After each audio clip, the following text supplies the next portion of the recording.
You remember things that the history books don't talk about. You remember the neighbor who came back from the war and never quite came back, the factory that closed overnight and took the whole town with it, the family down the street that disappeared one winter and nobody explained why. You were there, you saw things. And somewhere in the back of your mind, you always knew that the version of Canada you were taught in school, the polite version, the proud version, the version on the postcard, wasn't the whole story. It wasn't. This is for the generation that lived through the real Canada, the one that existed behind the official version, the one that your parents whispered about and your teachers skipped over and the government spent decades hoping you'd forget. You didn't forget. And today, we're not going to let it be forgotten either.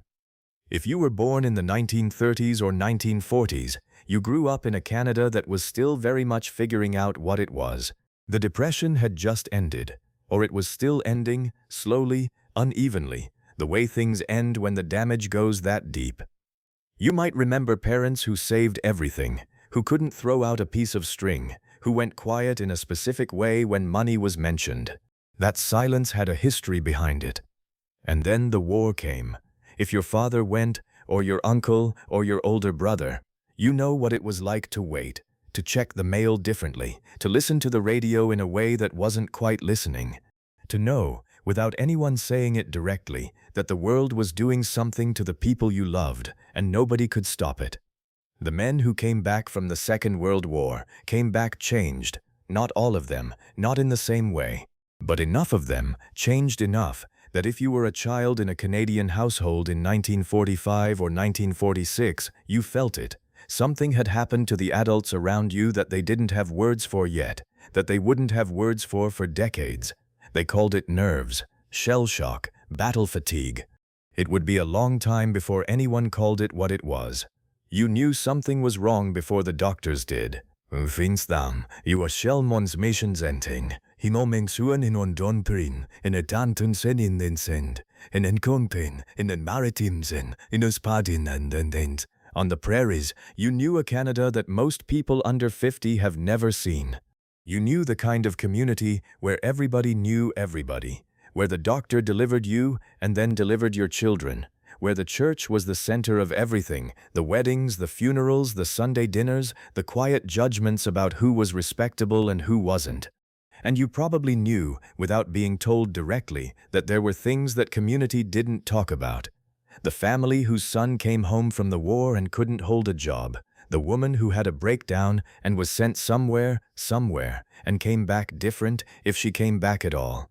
The Indian family that lived at the edge of town and whose children disappeared one September to a school far away and didn't come home for years.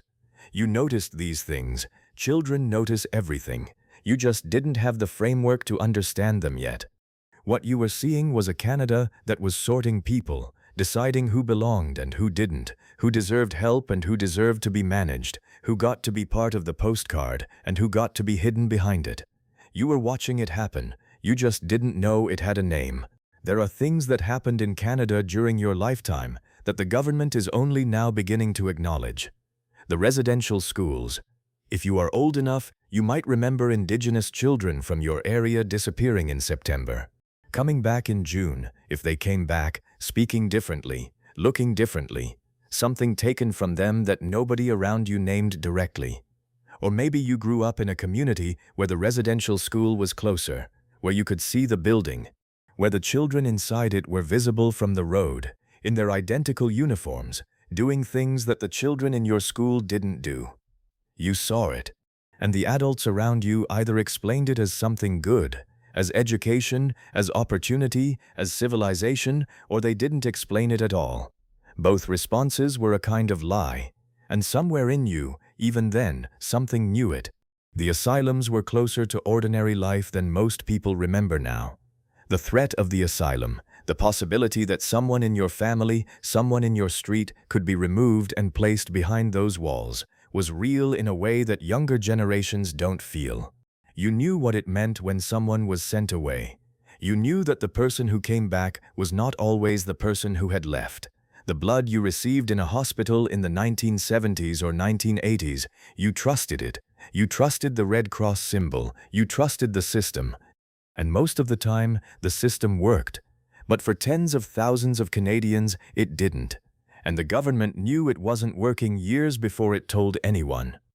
These are not distant historical events. They happened in your lifetime. Some of them happened to people you knew.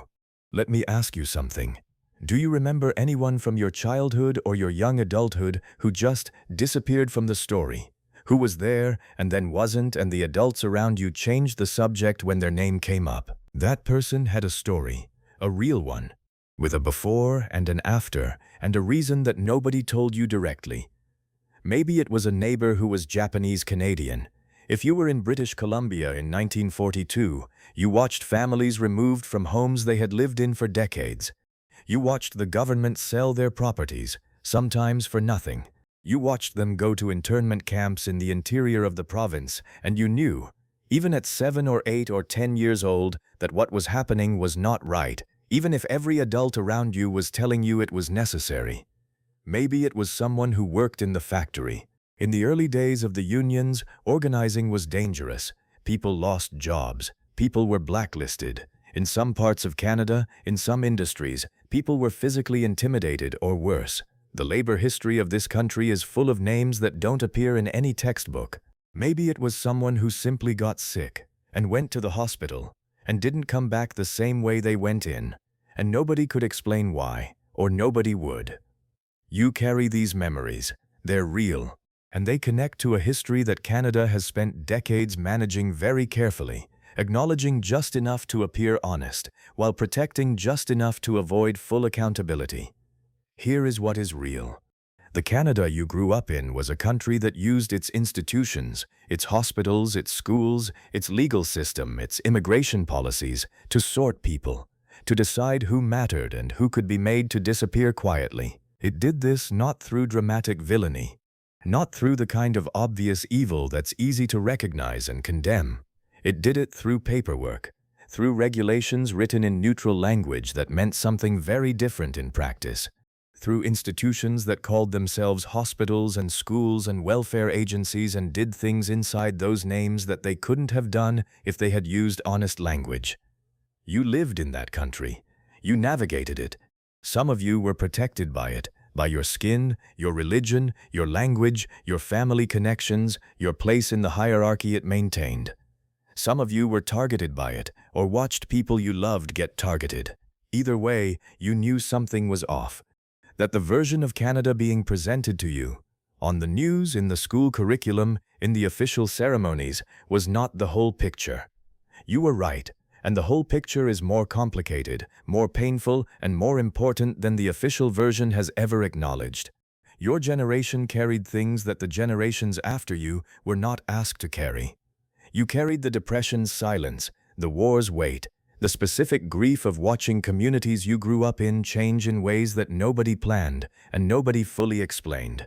The particular experience of living through a country that was making decisions, large, consequential, irreversible decisions, without asking the people most affected by them. The children who disappeared into residential schools. The Japanese-Canadian families whose homes were sold while they were in camps.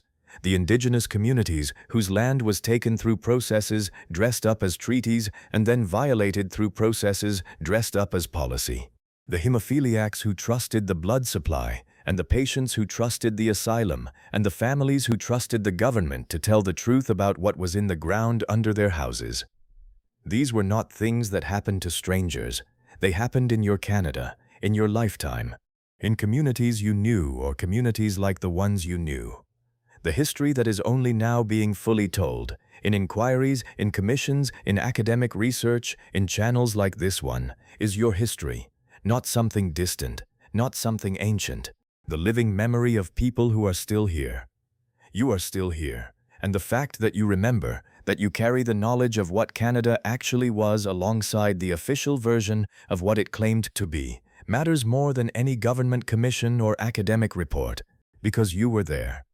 And the Canada that comes next needs to know what the Canada you lived through actually did. This is dark Canada, for the generation that saw it happen and never stopped knowing what they saw. Subscribe, because your generation's memory is a record that no government can seal and no commission can replace, and we are still listening.